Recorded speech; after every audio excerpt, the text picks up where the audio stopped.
Hello. This story stayed hidden for a long time. It was sorted, labeled, and set aside for certain eyes only. Not because it was strange, but because people didn't want to explain it. Keep going if you want to know. The record begins now. I work in places where rules exist, not to prevent accidents, but to contain something that preys on human behavior. My name is Michael Reyes. I am a federal law enforcement ranger with the National Park Service. I have served 12 years in the Great Smoky Mountains National Park. My assigned jurisdiction is the Western District. That includes Deep Creek, Indian Creek, and the boundary corridors where parkland meets state and private property.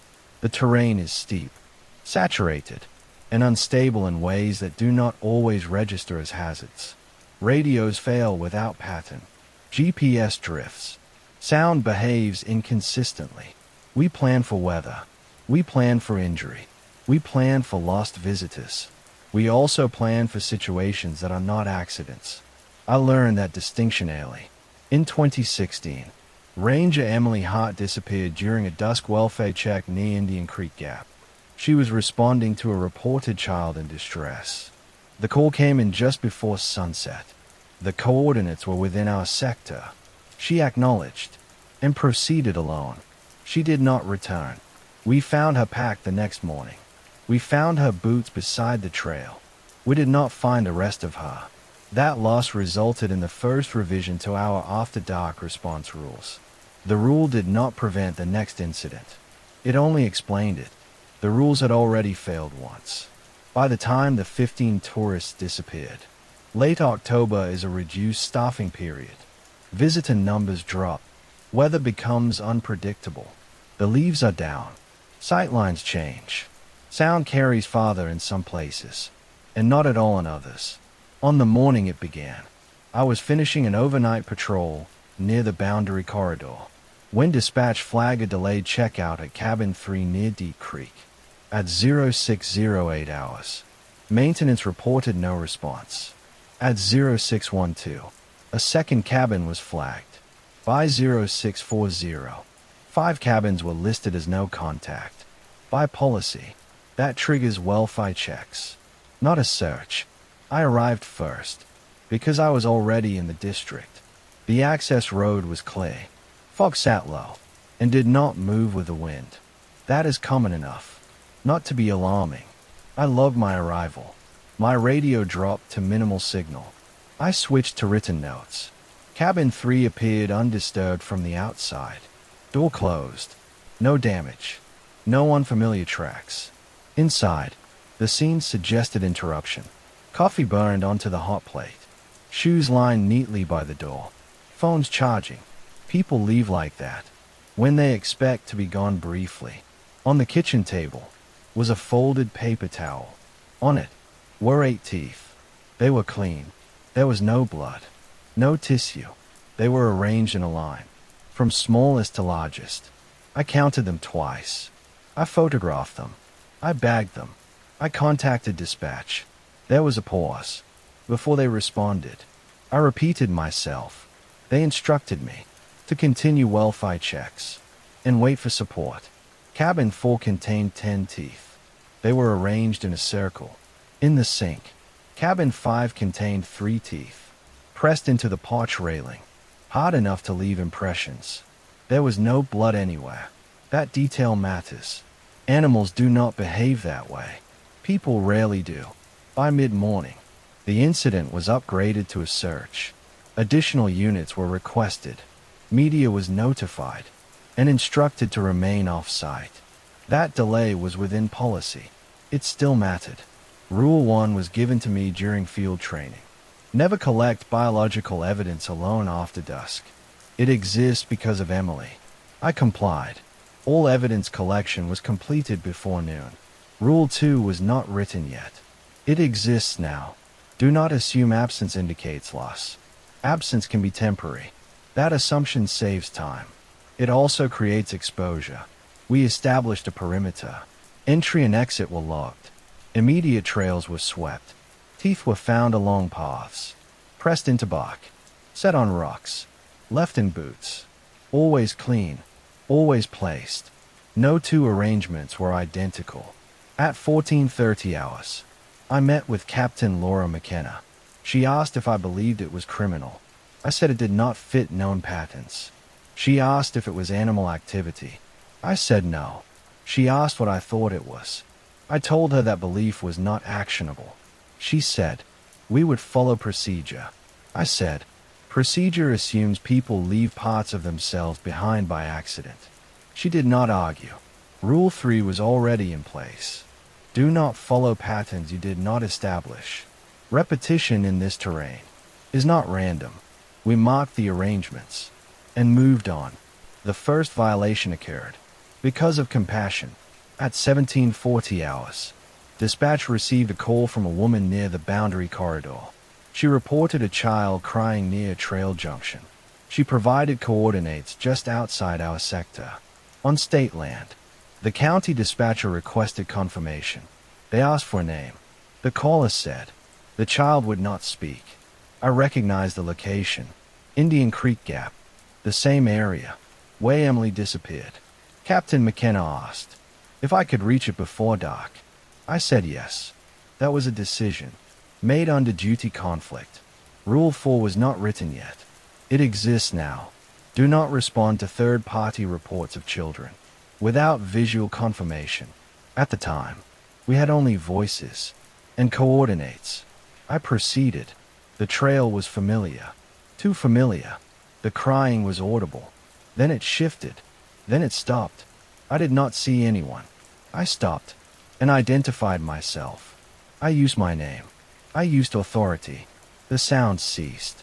I did not continue. That is why I am still alive. The caller did not exist. The phone number did not exist. The call log remained. By nightfall, 15 visitors were officially missing.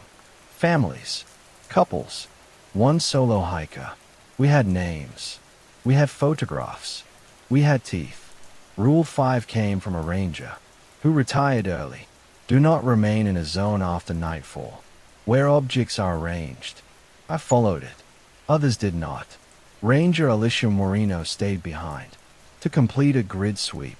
She said she was almost finished. She said it was just documentation. She stopped responding. At 19:20, we found her radio. We found her notebook. The last entry was a list of procedural steps, with check marks beside them. She followed the rules as written. The next morning, Command implemented a controlled search suspension. It was framed as a safety pause. Weather was cited. That was not the reason. Teeth continued to appear. They were found at perimeter markers, at vehicle tires, inside sealed evidence bags. Always clean, always placed. The arrangements began to mirror our grid patterns. That detail was noted and escalated. Rule 6 was passed verbally. During a briefing, do not acknowledge mimicry. The land uses recognition as access. That rule is incomplete. It does not explain how to avoid hearing your own name spoken from the tree line. On the third day, one of the missing children was reported alive by a family member who called my direct line. She said her son had called her phone. She said he sounded scared. She said he said my name. That is not information a child should have had. I requested call logs. The number was real. The voice matched. The timing overlapped. With our perimeter sweep, Rule 7 was not yet written. It exists now. Do not respond to direct contact from missing persons, not because they are dead, because they may not be gone. I violated it. I believed it was a child. I proceeded with 2 deputies. We followed the signal into a drainage area that was not on the map. The terrain flattened unnaturally. Sound dampened. We found a backpack. Inside were teeth. They were arranged to resemble a smile. One deputy stepped forward. He called out the child's name. The voice responded. It came from behind us, then from the ground, then from the radio. We withdrew. The deputy did not stop shaking. 4 hours. He resigned 2 weeks later. By the end of the first week, 3 rangers were gone. 15 visitors remained unaccounted for. Teeth continued to appear. in places that indicated familiarity. Without procedures, command reclassified the area. Access was restricted. The explanation given was environmental hazard. That was the first false stabilization. It reduced exposure. It did not stop the process. The rules were rewritten. Again, the reclassification slowed foot traffic and reduced media pressure. It did not reduce incidents. It changed how they were reported. The restricted zone was marked as an environmental hazard area. That designation allows for enforcement. Without explanation, barriers went up. Checkpoints were established. Ranges were reassigned. From visitor services to perimeter control, the public explanation was erosion risk. Internally, the designation allowed us to stop responding to calls inside the boundary without logging them as failures. That mattered. Rule 8 was introduced during a closed briefing. Do not investigate new anomalies inside a sealed zone unless they present immediate threat to personnel outside the zone. That rule was written after a maintenance worker entered the area to retrieve equipment and did not return. His vehicle was found running. His boots were left beside it. His teeth were stacked on the dashboard in the order they had been removed. There was still no blood. Administrative pressure increased. Regional oversight requested justification for continued closure. The incident count was technically declining. No new missing persons were officially recorded. That was accurate. The area was sealed. People could not enter. By metric, the situation appeared to be stabilizing. That stabilization was misleading. Teeth continued to appear. Outside the restricted zone, they were found at trailheads that had never connected to Deep Creek, at restrooms near visitor centers, in ranger housing. Always clean, always placed. The arrangements began to change. They formed lines that corresponded to access roads, curves that matched river bends, clusters that resembled population density maps. Rule 9 was passed verbally by Captain McKenna. Do not remove items found off-site until photographed and logged. We complied. The items still moved. On the 10th day, I found teeth arranged on the hood of my vehicle. They were mine. I recognized a chipped incisor from a childhood accident. Dental records confirmed it. There was no pain, no memory of removal. My mouth was intact. That discrepancy was escalated to medical. The conclusion was stress-induced misidentification. The teeth remained in evidence. That night, my wife called me. She asked why I had not come home. I told her the truth. I was on extended duty. She said our daughter had spoken my name while asleep. She said it sounded like a question. That detail stayed with me. Rule 10 existed then. Do not discuss incidents with family. The land uses familiarity. I followed it. The guilt did not diminish. Command implemented rotating shifts. No one was to remain on duty more than 12 hours. That reduced fatigue. It increased handoffs. Information degraded. Patterns were missed. On the 14th day, a state trooper breached the barrier. During a night patrol, he reported hearing his partner calling for help from inside the zone. The partner was at home. The trooper entered anyway. His radio transmitted for 7 minutes. He followed procedure. He did not return. The next morning, his partner arrived on site. Against orders, he demanded entry. Captain McKenna denied it. He accused us of negligence. He was correct. He was also wrong. The rules did not allow compassion to override containment. Rule 11 was introduced after that. Do not respond to secondary responders without clearance. It exists because loyalty can be exploited. The entity began to use names more frequently. It spoke with voices we recognized. It used correct terminology. It referenced procedures that had not been released publicly. It did not lie. It rearranged facts. One limitation was identified. It could not cross running water without invitation. That rule held. Streams became boundaries. The arrangement stopped at riverbanks. That knowledge saved lives. It also created choke points. We adjusted. Patrols were rerouted. Berries followed waterways. The entity adapted. Teeth began appearing in boats, on bridges, in culverts. On the 19th day, my daughter went missing. For 3 hours. She was found, in her school bathroom, sitting quietly. She said a man in a green uniform told her I needed help. She said he knew her name. She said he smiled wrong. I violated Rule 10. I returned home. I held her. I checked her mouth. All her teeth were present. That night, I found an extra tooth under her pillow. It was not hers. It was Alicia's. Rule 12 was written. The next morning, do not assume proximity equals safety. The land is not contained by distance. Captain McKenna requested a federal task review. The response was delayed. Jurisdictional conflict arose. The area did not meet criteria for national emergency. The incident remained localized. On paper, teeth appeared in Washington. A sealed memo arrived with instructions to de-escalate. The language emphasized public confidence. The closure was lifted partially. Guided access resumed. Rangers were instructed to downplay previous reports. That was the second false stabilization. Visitors returned. The incidents resumed immediately. A family ignored signage and entered a closed spur trail. They did not return. Their vehicle was found, with teeth arranged in child seats. The youngest was missing only one. Rule 13 was introduced too late. Do not reopen sealed ground. Once the land has learned a pattern, it does not forget. The entity began to mimic me. Dispatch received calls in my voice.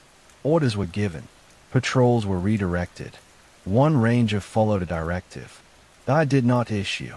He was found standing in a creek, repeating his name, until his radio battery died. My supervisor asked me to step back from field operations. She said my presence might be a factor. She did not say threat. She did not need to. Rule 14 was given privately. Do not trust authority without verification. That includes yourself. I began to write everything down. I stopped relying on memory. I checked my handwriting against previous logs. Differences emerged. Some entries were not mine. They referenced events that had not occurred yet. On the 27th day, Captain McKenna disappeared. Her office was locked. Her phone was on her desk. Her teeth were arranged in a straight line along the windowsill, facing outward, toward the trees. There were more than she should have had. Command transferred oversight to regional administration. The incident was reframed as a series of unrelated disappearances. The rules were archived. Access was normalized. The land did not respond. It did not need to. I remain on duty. Because the rules require witnesses, someone has to remember which ones failed and why. The reclassification slowed foot traffic and reduced media pressure. It did not reduce incidents. It changed how they were reported. The restricted zone was marked as an environmental hazard area. That designation allows for enforcement without explanation. Berries went up. Checkpoints were established. Rangers were reassigned from visitor services to perimeter control. The public explanation was erosion risk. Internally, the designation allowed us to stop responding to calls inside the boundary, without logging them as failures. That mattered. Rule 8 was introduced during a closed briefing. Do not investigate new anomalies inside a sealed zone, unless they present immediate threat to personnel outside the zone. That rule was written after a maintenance worker entered the area to retrieve equipment and did not return. His vehicle was found running. His boots were left beside it. His teeth were stacked on the dashboard, in the order they had been removed. There was still no blood. Administrative pressure increased. Regional oversight requested justification for continued closure. The incident count was technically declining. No new missing persons were officially recorded. That was accurate. The area was sealed. People could not enter. Biometric The situation appeared to be stabilizing. That stabilization was misleading. Teeth continued to appear outside the restricted zone. They were found at trailheads that had never connected to Deep Creek, at restrooms near visitor centers, in ranger housing. Always clean, always placed. The arrangements began to change. They formed lines that corresponded to access roads, curves that matched riverbends, clusters that resembled population density maps. Rule 9 was passed verbally by Captain McKenna. Do not remove items found off-site until photographed and logged. We complied. The items still moved. On the 10th day, I found teeth arranged on the hood of my vehicle. They were mine. I recognized a chipped incisor from a childhood accident. Dental records confirmed it. There was no pain, no memory of removal. My mouth was intact. That discrepancy was escalated to medical. The conclusion was stress-induced misidentification. The teeth remained in evidence. That night, my wife called me. She asked why I had not come home. I told her the truth. I was on extended duty. She said our daughter had spoken my name while asleep. She said it sounded like a question. That detail stayed with me. Rule 10 existed then. Do not discuss incidents with family. The land uses familiarity. I followed it. The guilt did not diminish. Command implemented rotating shifts. No one was to remain on duty more than 12 hours. That reduced fatigue. It increased handoffs. Information degraded. Patterns were missed. On the 14th day, a state trooper breached the barrier during a night patrol. He reported hearing his partner calling for help from inside the zone. The partner was at home. The trooper entered anyway. His radio transmitted for 7 minutes. He followed procedure. He did not return. The next morning, his partner arrived on site against orders. He demanded entry. Captain McKenna denied it. He accused us of negligence. He was correct. He was also wrong. The rules did not allow compassion to override containment. Rule 11 was introduced after that. Do not respond to secondary responders without clearance. It exists because loyalty can be exploited. The entity began to use names more frequently. It spoke with voices we recognized. It used correct terminology. It referenced procedures that had not been released publicly. It did not lie. It rearranged facts. One limitation was identified. It could not cross running water without invitation. That rule held. Streams became boundaries. The arrangements stopped at riverbanks. That knowledge saved lives. It also created choke points. We adjusted. Patrols were rerouted. Barriers followed waterways. The entity adapted. Teeth began appearing in boats, on bridges, in culverts. On the 19th day, my daughter went missing for 3 hours. She was found in her school bathroom, sitting quietly. She said a man in a green uniform told her I needed help. She said he knew her name. She said he smiled wrong. I violated Rule 10. I returned home. I held her. I checked her mouth. All her teeth were present. That night, I found an extra tooth under her pillow. It was not hairs. It was Alicia's. Rule 12 was written the next morning. Do not assume proximity equals safety. The land is not contained by distance. Captain McKenna requested a federal task review. The response was delayed. Jurisdictional conflict arose. The area did not meet criteria for national emergency. The incident remained localized on paper. Teeth appeared in Washington.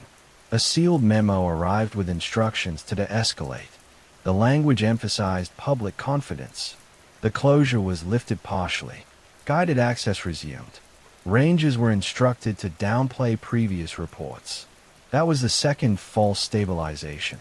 Visitors returned. The incidents resumed immediately. A family ignored signage and entered a closed spur trail. They did not return. Their vehicle was found with teeth arranged in child seats. The youngest was missing only one.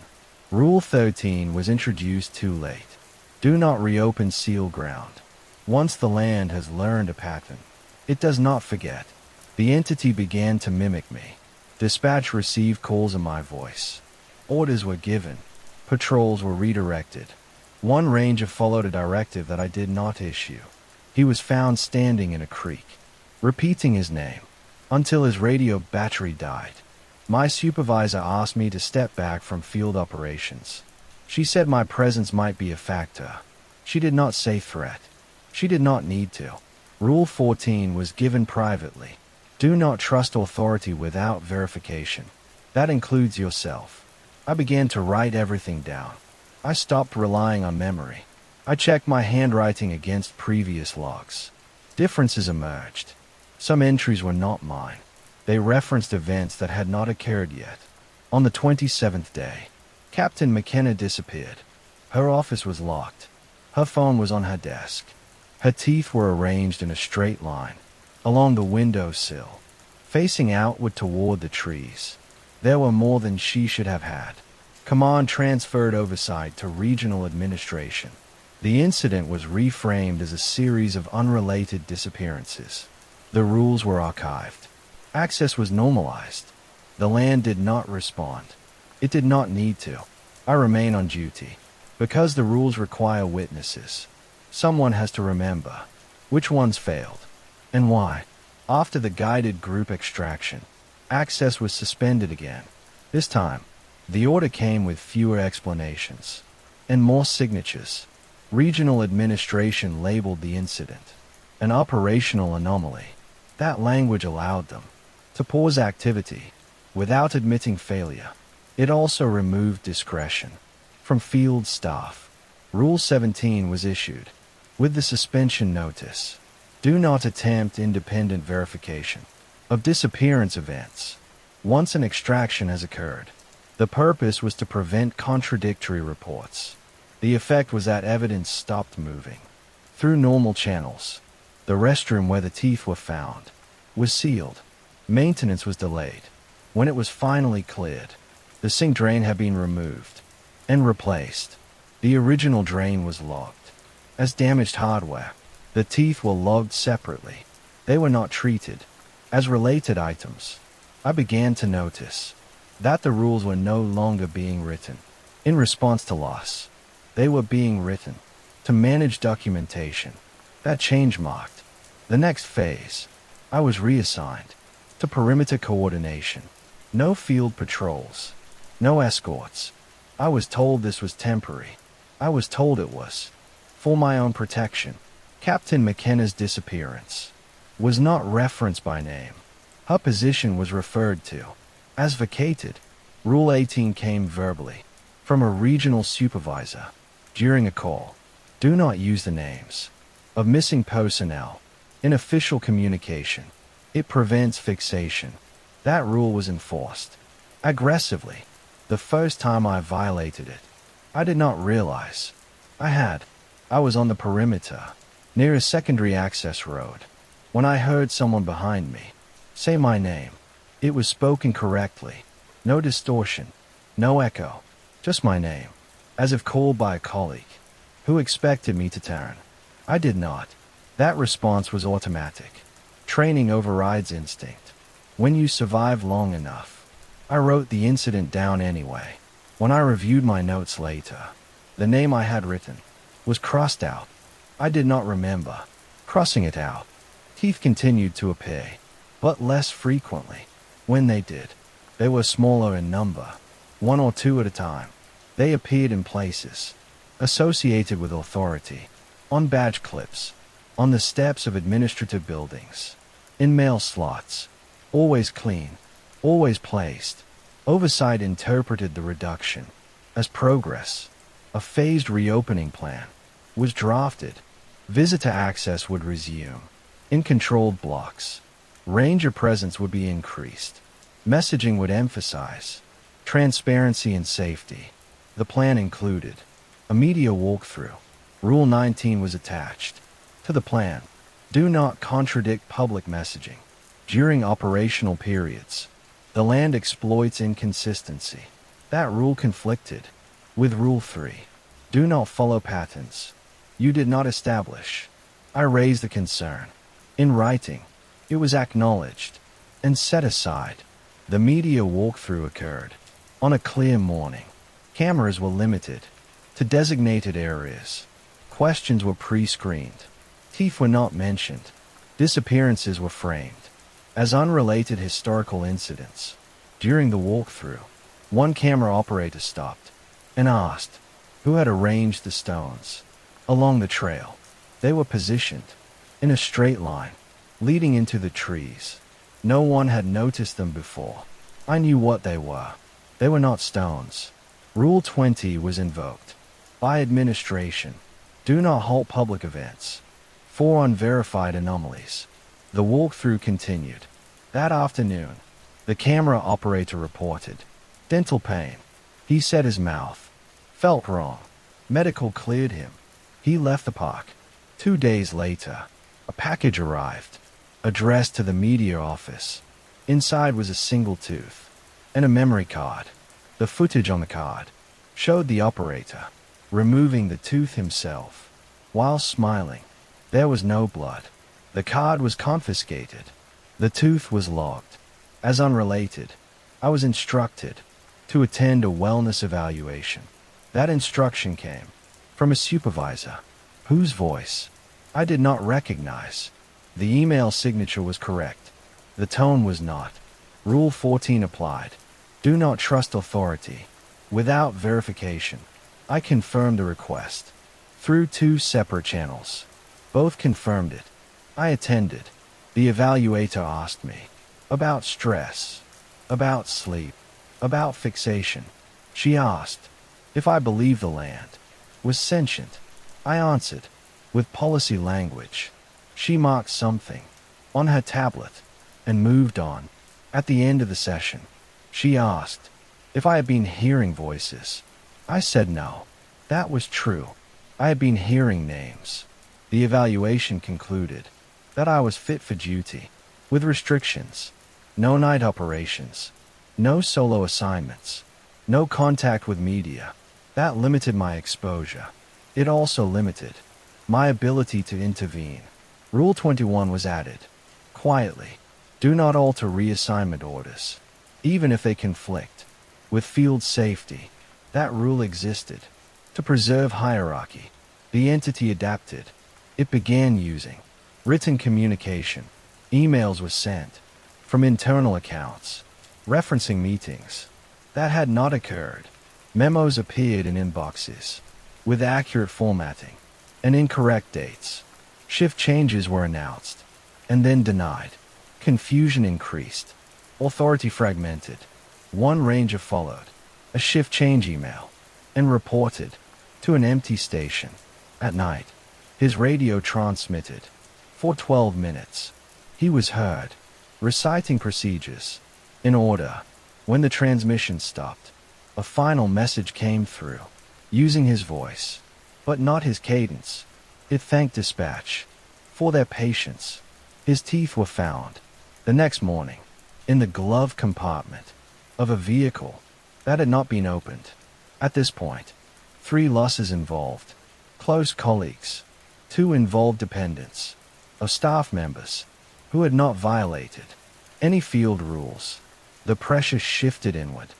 Families were affected, marriages strained, children were removed from school. My wife asked me if we needed to leave. I told her no. That was a violation of Rule 10 again. I believed proximity still mattered. That night, my daughter stood in the hallway outside our bedroom. She asked me why I was ignoring her. I opened the door. She was asleep in her bed. In the hallway, there was a tooth. It was not hers. It was mine. I did not wake anyone. I logged it. I placed it in an evidence bag and sealed it. In the morning, the bag was empty. The seal was intact. Rule 22 was drafted. After that, do not retain personal biological items as evidence. The land recognizes ownership. Family pressure increased. My wife insisted we leave the area. She said the rules were killing people. She was not wrong. I told her someone had to stay. That was not reassurance. That was obligation. My daughter stopped asking questions. That worried me more. The task group requested a site visit. 3 officials arrived with escorts. They toured controlled areas. They reviewed binders. They asked about loss metrics. They did not ask about teeth. During the visit, one official removed his dental retainer. To speak more clearly, he placed it on the table. When he reached for it again, it was gone. In its place were 3 teeth. Not his. They were identified later as belonging to Ranger Moreno. The official did not finish the visit. The report described equipment misplacement. After that, funding was approved for expanded fencing, physical barriers, cameras, motion sensors. The approach shifted from rule-based to infrastructure-based. That shift failed quickly. Sensors triggered constantly. Cameras recorded nothing. Motion alerts corresponded to no visible cause. The system generated noise. Real incidents were lost in it. Rule 30 was added. Do not rely on automated alerts without human verification. That rule contradicted the infrastructure investment. It was ignored. The entity learned the camera blind spots. It used them to guide people. On the 79th day, a ranger trainee followed a shadow through a blind zone. He believed it was another ranger. He called out. The voice answered correctly. He stepped out of camera view. His radio recorded one sentence. Before transmission ended, it said, "I understand now." His teeth were found in his locker, arranged to spell his first name. At this point, losses included colleagues, families, and dependents. The pattern was no longer selective. It was educational. The land was teaching us which rules failed. I was instructed to compile a condensed rule list for new staff. 10 items maximum. Clarity over completeness. That request forced prioritization. I realized something then. Some rules prevented loss. Others redirected it. The entity respected the first kind. It exploited the second. That distinction had not been made before. I rewrote the list. I removed rules that prioritized optics. I removed rules that deferred responsibility. I kept the ones tied to physical boundaries, to water, to silence, to refusal. I submitted the list. It was rejected.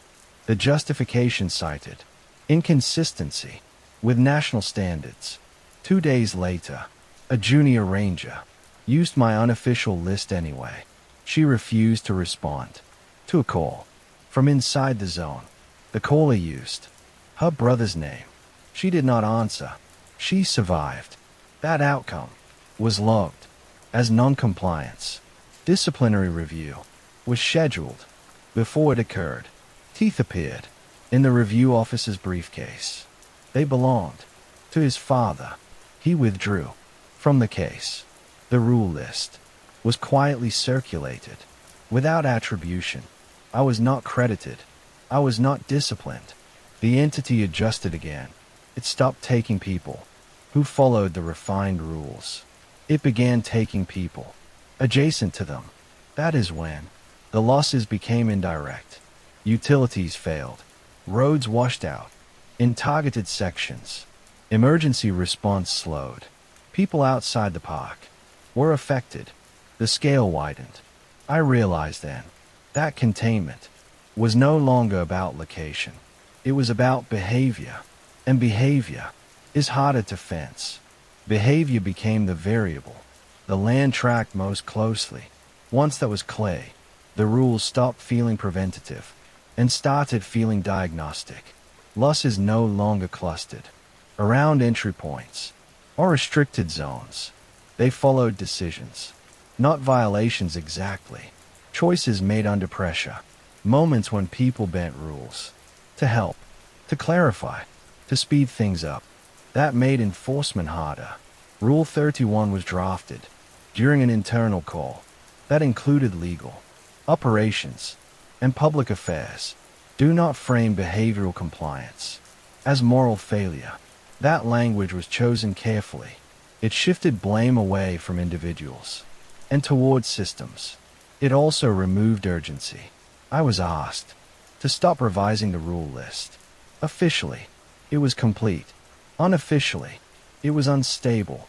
The junior ranger, who had followed my unofficial list, was reassigned out of district. Her transfer was described as career development. She thanked me quietly. Before she left, she said she still heard her brother's voice sometimes. She said she never answered. Her replacement did. He was new. He wanted to be helpful. He responded to a call that used a child's voice and a correct grid reference. He followed protocol. He did not break any written rule. His body was found. That was new. He was intact. No visible trauma. No missing teeth. His mouth was empty. Every tooth was gone. They were found later, arranged in the parking lot of the visitor center, in a pattern that matched the emergency response flow chart. That image circulated internally. It was labeled instructional. Rule 32 followed. Do not assume compliance. Guarantees survival. That rule contradicted the premise of all the others. It stayed in the binder anyway. The interagency task group expanded. Meetings increased. Language softened further. The incident was reframed as a complex interaction between human behavior and environmental stresses. That framing allowed continued operation without resolution. Families of the missing were briefed again. They were told progress was ongoing. They were told resources were committed. They were not told about the teeth. One family was my own. My wife stopped asking when this would end. She asked when I would leave. I did not have an answer that fit inside a sentence. My daughter began sleeping with the lights on. She stopped brushing her teeth. At night, she said she was afraid they would be taken while she slept. I reported that. Rule 33 was added. Do not involve dependents in containment considerations. That rule assumed separation was possible. It was not. The entity began using children more frequently, not directly, through implication. Drawings left on playground equipment, near ranger housing, chalk outlines of teeth on sidewalks, notes written in uneven handwriting that used phrases my daughter used. I stopped sleeping at home. That decision was logged as a wellness accommodation. I slept in my office. The building was inside the administrative perimeter. Cameras covered the entrances. Motion sensors were active. I locked the door. I followed every rule that applied to me. At 02:31 hours, on the third night, my office phone rang. It was an internal line. The caller identified herself as my wife. She said our daughter was missing. She said she had gone to the park looking for me. I verified the call routing. It came from the correct extension. Rule 14 applied again. Do not trust authority without verification. Rule 10 conflicted. Do not discuss incidents with family. Rule 21 conflicted. Do not alter assignment orders. I stayed where I was. That decision did not feel like survival. It felt like abandonment. The call ended. My phone rang again. This time, it was my actual wife. She was at home.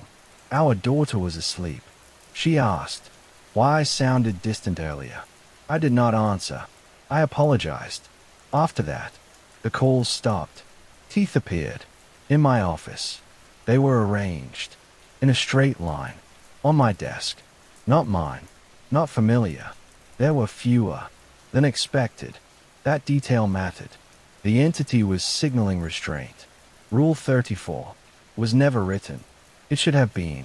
Do not reward restraint with engagement. The task group requested another site visit, this time with expanded security. They wanted reassurance. They wanted to see that the rules were working. During the visit, nothing happened. No anomalies. No voices. No teeth. The officials left satisfied. That was the fifth false stabilization. Within 48 hours, a school bus broke down. On a road that crossed the boundary corridor. The driver reported engine failure. The bus was stopped just outside the restricted zone. Children inside. Rain beginning. Dispatch routed. A ranger unit. The ranger on duty requested guidance. The road was technically outside parkland. The zone boundary was ambiguous. Jurisdiction was split. Rule 25 should have applied. Do not assume. Jurisdictional isolation. It was not enforced. I was consulted. I said, do not approach unless water is present and moving. That was the known limitation. There was rain. The ditch beside the road was filling. The ranger asked if that was enough. I said no. He approached anyway. He believed he could help. Faster than the water could rise. He escorted the children off the bus and across the road toward higher ground. The entity did not intervene. Not yet. As the last child crossed, the water reached the edge of the asphalt. The ranger turned back to retrieve a bag left on the bus. He did not come back. The children were safe. That fact complicated the response. His teeth were found later, inside the bus, arranged beneath the driver's seat. The bus was towed. The incident was reported as a line of duty death due to environmental hazard. Rule 35 followed. Do not re-enter compromised vehicles after evacuation. That rule was narrow. The loss was not. The entity was no longer simply taking. It was negotiating. It allowed successful outcomes at cost. It permitted partial compliance. It rewarded some choices and punished adjacent ones. That behavior created doubt. Doubt is more effective than fear. Rangers began second-guessing rules. In real time, they weighed outcomes. They calculated risk. They tried to predict intent. Prediction is not containment. The task group recommended a pause on new rule issuance. They argued that constant change increased cognitive load. That was true. It was also how the entity learned. The rules froze. The entity did not. It began to exploit the frozen state. Patterns emerged where no rule applied cleanly. Edge cases multiplied. Calls that were just outside time windows. Locations that straddled boundaries. Requests that invoked compassion without triggering explicit violation. One such call came from a nursing facility near the park boundary. An elderly resident with dementia had wandered off. The facility requested assistance. The resident had lived in the area for decades. She knew the trails. She knew the rules before they were written. The call came in at dusk. Rule 1 applied. No solo response after dark. Rule 4 applied. No response to unverified voices. This was verified. Rule 8 applied. Do not investigate inside sealed zones. The resident was outside. I authorized a search with strict limits. We found her shoes. We found her coat. We found her dentures, arranged neatly on a bench. She was never found. Her family asked why we stopped searching. We did not have language that fit. Rule 36 was drafted and rejected. Do not allow legacy familiarity to override current containment. After that, internal morale collapsed quietly. No protests, no refusals, just attrition, transfers, early retirements, sick leave. The rules became harder to teach because there were fewer people left who remembered why they existed. The entity filled that gap. It began explaining the rules to people, not all of them, just enough. Rangers reported being corrected in the field, told they were standing too close, told they should not answer, told they were doing well. The voice used different tones: supportive, patient, familiar. One ranger thanked it. He said it felt good to be acknowledged. His teeth were found, arranged like a metal display, in his locker. At this stage, 3 of the losses were children. 2 were dependents of staff.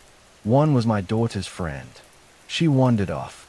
During a birthday party, held near a reopened picnic area, the adults followed signage.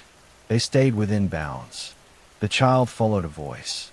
Her teeth were found in a paper bag, left on a picnic table. The bag was labeled with her name in block letters. That was when my wife stopped speaking to me. Entirely. Not in anger. In resignation. She moved out. With our daughter.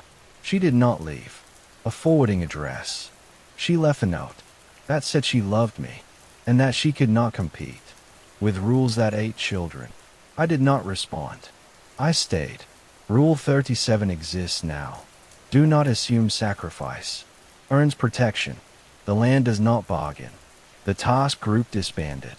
Shortly after, oversight returned to regional control. Funding was reduced. The incident was declared ongoing, but stable. Stable meant normalized. Teeth were no longer newsworthy. Disappearances were rare enough to be statistical noise. The rules were enforced selectively. New staff were told this was a difficult assignment, but manageable.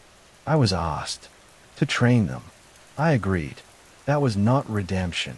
It was maintenance. I taught them the rules. That still worked. I did not teach them the ones that redirected loss. I told them to listen less and refuse more. I told them silence was safer than answers. One asked me why. I told him, because the land listens when we explain ourselves. That night, my office phone rang again. This time, it was my daughter's voice. She asked me why I never came home. I unplugged the phone. The next morning, the line was reconnected. I loved it. The entity had learned patience. The phone rang less often after that.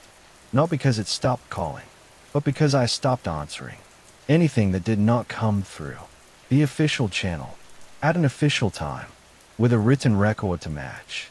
Silence became my default response. That did not end the incidents. It changed their shape. The entity learned that urgency no longer worked on me. It shifted to endurance. The disappearances slowed again. Weeks passed without teeth. No voices. No reflections. No misplaced objects. The rules held. On paper, the incident was entering a long tail phase. That term is used when a problem no longer spikes, but never resolves. It is treated as manageable. I remained in my position because I had become a fixed point. I did not rotate out. I did not promote. I did not transfer. That made me useful. Rule 38 was circulated quietly. Do not remove long-term staff from containment zones without replacement. Train to the same loss history. That rule acknowledged something we had avoided naming. Experience here was cumulative and corrosive. New ranges arrived. I trained them. I gave them the refined list. I told them which rules were written in blood and which were written to protect offices. I did not tell them everything. That was deliberate. Complete knowledge. Creative fixation. Partial knowledge. Allowed function. The entity resumed contact. Through them, it chose people who still believed effort could fix things. A new ranger responded to a routine welfare check near a reopened overlook. She followed procedure. She stayed within daylight. She kept radio contact. She did not see anything wrong. She returned safely. Her teeth were found the next morning in the glove box of her vehicle. She had not noticed. They were gone. Medical intervened. She was placed on leave. She did not remember losing them. She could not eat solid food. She asked if she had done something wrong. She had not. Rule 39 was added. Do not assume harm. Requires immediate manifestation. The land operates on delay. That rule was never enforced. It was too abstract. The entity was no longer interested in spectacle. It was not interested in proving intelligence. It had already done that. It was interested in normalization. Teeth became less symbolic. They became administrative. Evidence bags arrived. with no known collection point. Logs populated themselves, with entries that matched formatting, but not handwriting. Disappearances were processed as transfers. Deaths were recorded as medical events. The system absorbed the losses. That was the most dangerous phase. I realized then that containment was no longer about keeping something in. It was about preventing it from becoming routine. Once it became routine, it would spread without resistance. I tried to escalate again. I wrote a report that reframed the incident, not as a localized anomaly, but as a behavioral exploit. I referenced patterns outside the park, infrastructure failures, utility corridors, places where rules existed because of prior loss. The report was acknowledged. It was forwarded. It was never answered. Funding was cut again. Staffing dropped to minimum operational levels. Night patrols were eliminated entirely. Some rules became unenforceable because there was no one left to enforce them. Rule 40 was implied rather than written. Do what you can with what you have. The entity adapted immediately. It began targeting gaps created by understaffing, calls that could not be answered, maintenance requests delayed, welfare checks postponed. It did not need to speak anymore. Absence did the work. A hiker went missing on a trail that had not seen incidents in years. His teeth were found 6 months later during routine erosion repair. They were embedded in the soil like gravel. A construction crew repairing a bridge found teeth mixed into the concrete aggregate. They assumed contamination. The bridge was completed anyway. A dentist in a nearby town reported an unusual number of patients with unexplained dental loss. The report was filed under public health. It went nowhere. The entity no longer needed the park. I stayed because someone had to remember that this started somewhere specific. Someone had to maintain the rules that still worked, even when they were inconvenient. The rules that still worked were few. Do not answer voices that know your name. Do not cross running water without cause. Do not explain yourself to the land. Do not assume authority protects you. Do not believe restraint is mercy. Those rules were not official. They were practical. I taught them quietly. Some listened, some did not. That was always the case. My wife never came back. My daughter grew up without me. I received no updates. That distance is safer for them. I accept that. Without forgiveness. The entity still tries occasionally. A voicemail, an email draft, a reflection in a dark screen. It uses my daughter's voice. Less now. It has learned. That particular hook no longer works. It uses silence instead. There are days when nothing happens. Those days are the hardest. They create doubt.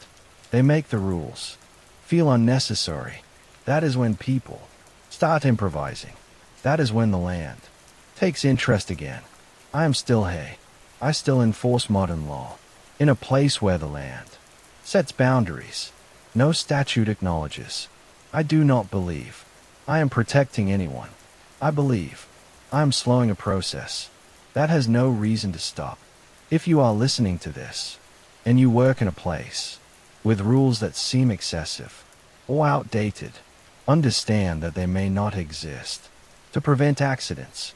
They may exist to limit exposure. If you are in the Smokies, and you hear your name spoken from somewhere, it should not be. Do not answer. If you find teeth where they do not belong, do not collect them. If someone tells you the area is stable, ask what that word means and who benefits from it. This is what I do now, not because I understand the land, and not because I believe it can be fixed, but because someone has to remember which rules still hold when everything else becomes negotiable.